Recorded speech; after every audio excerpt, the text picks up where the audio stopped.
Greetings my friends and welcome to another Data Bits video.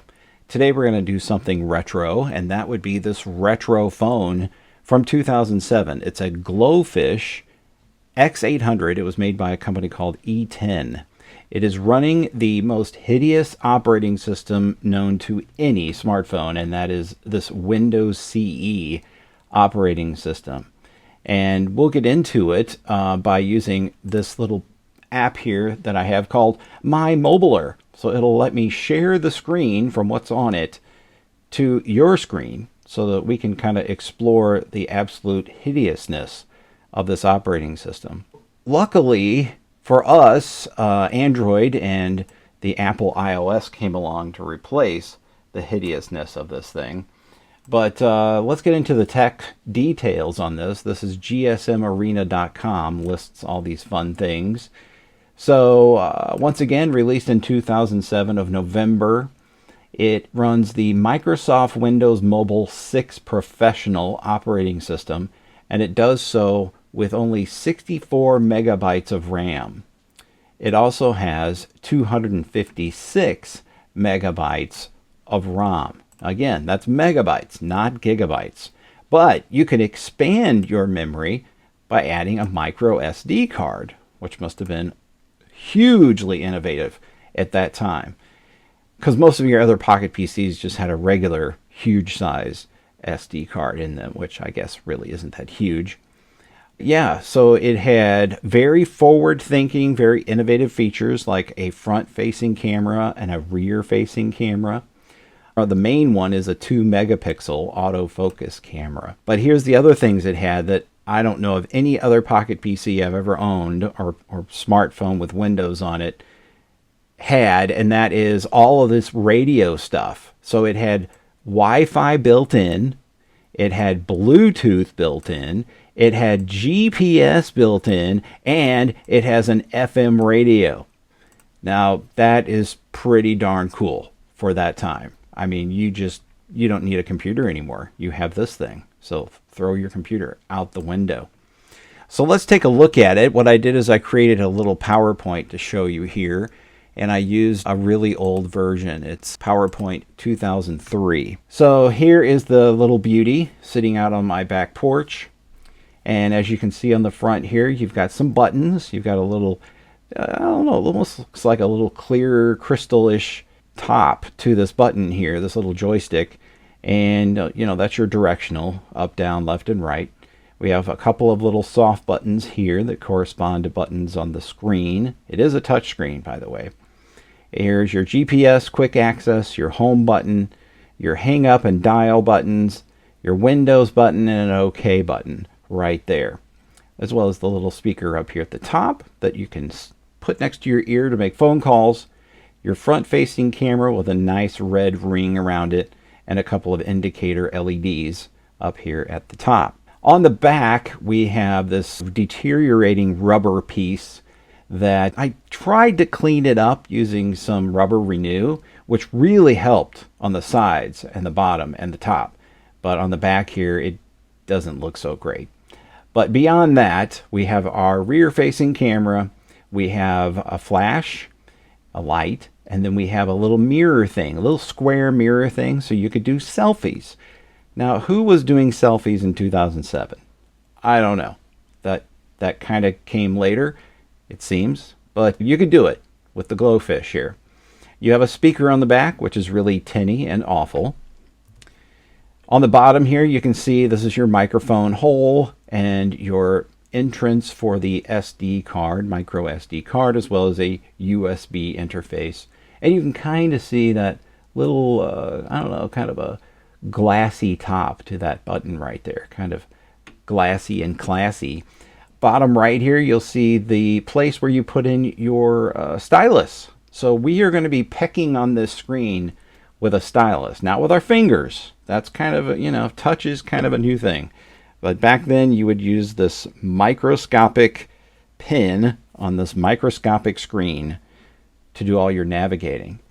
On the side here, we've got a volume up and down, kind of a assignable button next to that, a reset place, so you could put the stylus here, press, and it would reset the unit to factory, which is what I had to do because this thing was totally locked down with a passcode. And then we've got a 2.5 millimeter jack here for headphones or headset. On the opposite side, we have a button here for the camera. So not only does it activate the camera app, but it also takes the pictures. It's our shutter button as well. And then we have a power button up here, which is really a pain. It's almost recessed in there. It's not really, but it doesn't stick out very much and is kind of difficult to get to. Here is that stylus that we talked about. So yeah, it's kind of reminds me of a Nintendo DS kind of stylus. And you could have all kinds of fun by typing on the screen on that microscopic keyboard with this pen. So imagine every time you need to send a text message, pull out this pen, type in the, tap into the from section there or to section, and get your address in there, and then type the whole message via this stylus on those little tiny squares. Isn't that beautiful? And look, it does have some cool illumination. It's got some greens and reds here that light up when the backlight is lit up as well. Kind of sweet. All right, so into the slideshow. So let's look at let's look at a couple of things that I did with this. So here is a picture I took with this is the rear facing camera here. Isn't that gorgeous? Very high resolution picture. Here, I'll blow this up so you can see it. Oh, wait, it doesn't really blow up.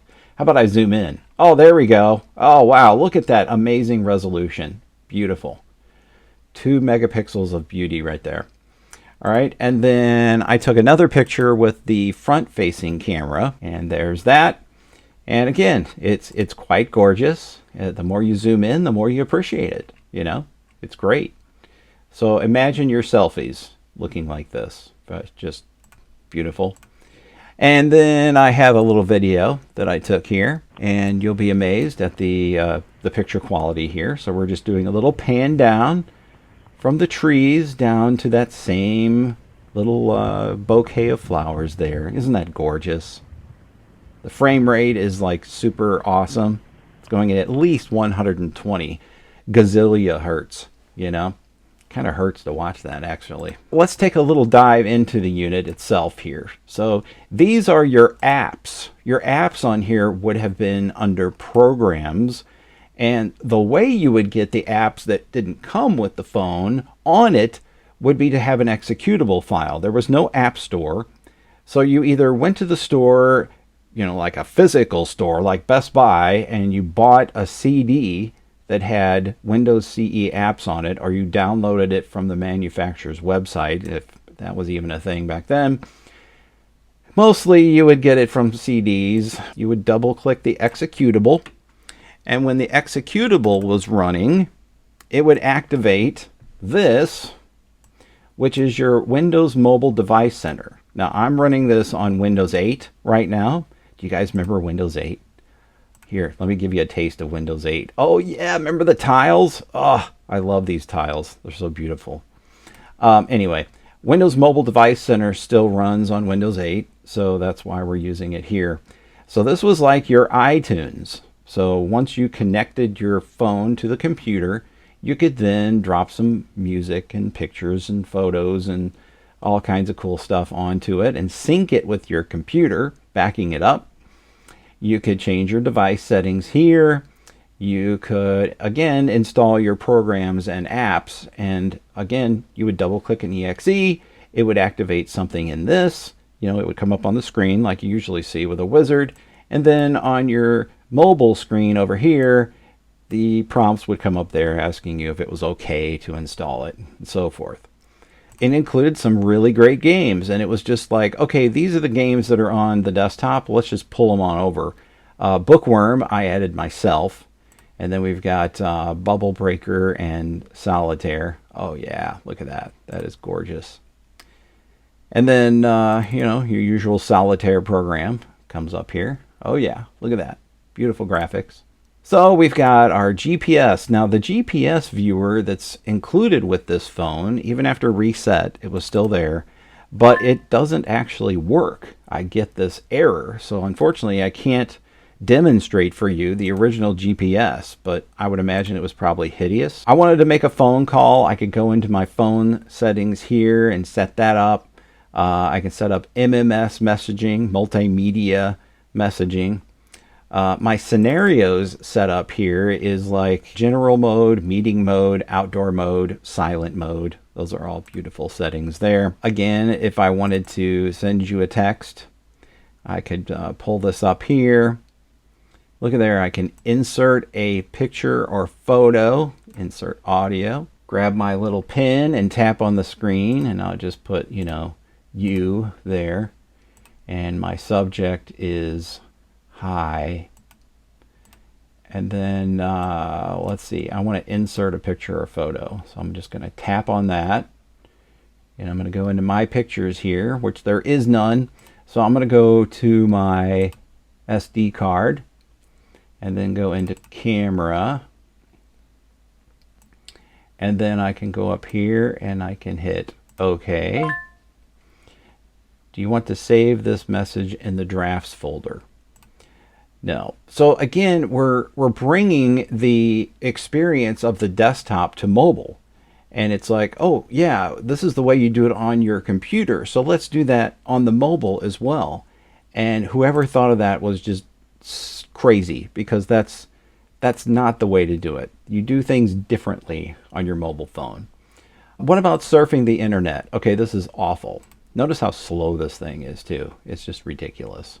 So I'm going to go into my browser here. I am connected to Wi-Fi currently.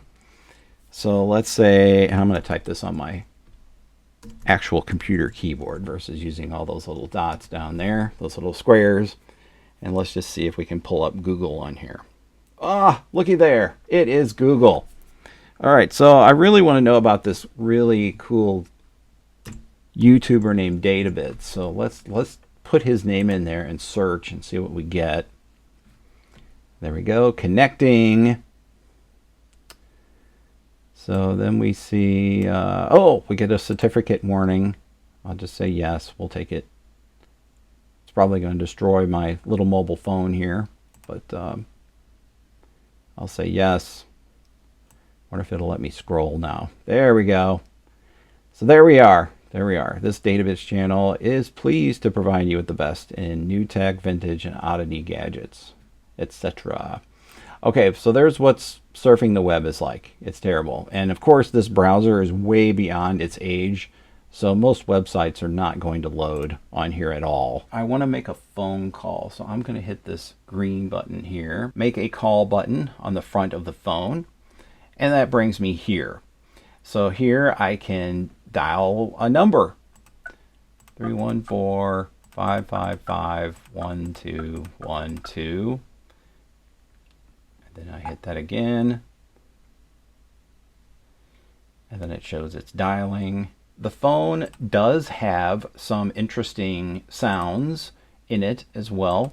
So let's go into, oh, wait, you got to see this. Voice Commander, okay? So Siri, the beginnings of Siri here. Here we go. Siri command. Call work. Contact database is empty. Siri command. What time is it? The time is 1:18 p.m. So why does its voice change? And then after you're done, it exits out. Like, okay, I did what you wanted. We're done now. Exit out. Really, really strange. So if you want to tell it some more things, you got to double click it or tap it, open it back up. Command. What time is it? The time is 1:19 p.m. Oh, that's beautiful. That is beautiful. Okay, so we were headed for like ringtones, right? So I think we can go into our settings here. And there's our sounds and notifications. Active sync begin sync. Okay, is that the sound it makes? In sync?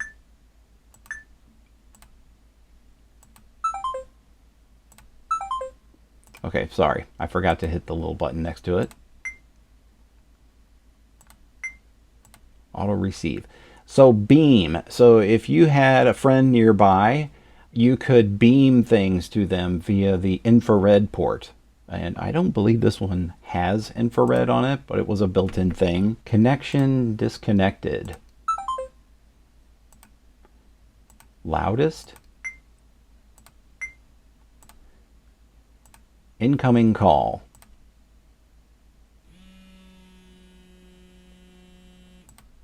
So we had vibrate, then ring. Let's do ring once.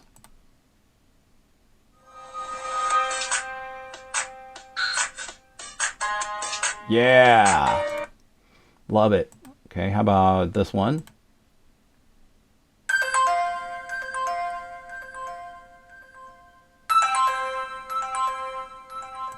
Beautiful.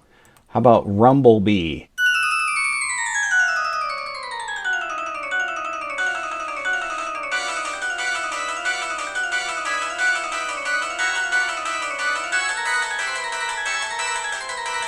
Wow. Okay, Russian dance.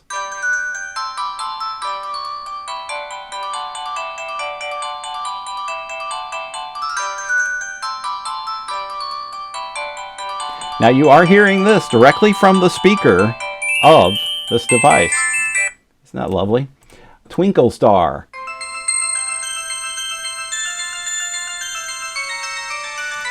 Beautiful. I think that's it. Does that sum it up? I think that sums it up. Oh, wait, there's more at the top. What's this one?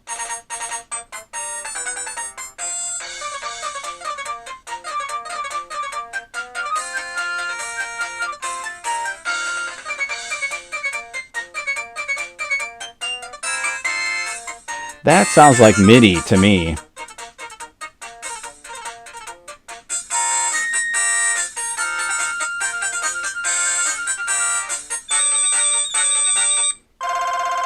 So there's your ringtones that are built in, and of course you could put your own on there. All right, so we've seen what it's like to send a text, to take a phone call, to surf the internet. What about listening to music or playing a video? So your options for playing back your media would have been through Windows Media, and then you can go through your library here, my music, my videos, all videos, genre, unknown, absolutely wonderful. Pocket TV was a cool app. I remember using it back in the day because it was kind of like the VLC of Windows.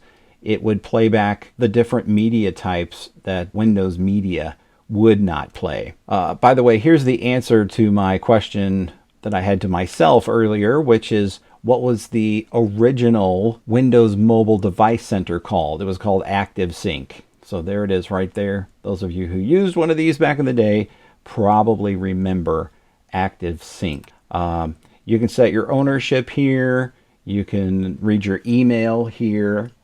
I've got my task list. I've got my upcoming appointments, speed dial, contacts, all that fun stuff. But again, I think the biggest mistake they made is that they tried to make it like a desktop experience, and it just is awful doing it that way. BlackBerry kind of had it figured out, like, okay, on a phone it needs to be different, but then yeah, Apple and Android came along and killed BlackBerry as well. This pretty much sums up our experience here using the Glofiish X800. I hope that you have learned and can now appreciate the fact that we've come a long way since this. Much more memory, much more robust applications and functionality. Thank you for coming along for the ride. Please subscribe to the channel. Share this video with a friend. You can follow me through my socials below. Thank you so much to my Patreon patrons. So we'll see you next time for some more cool retro tech coming your way.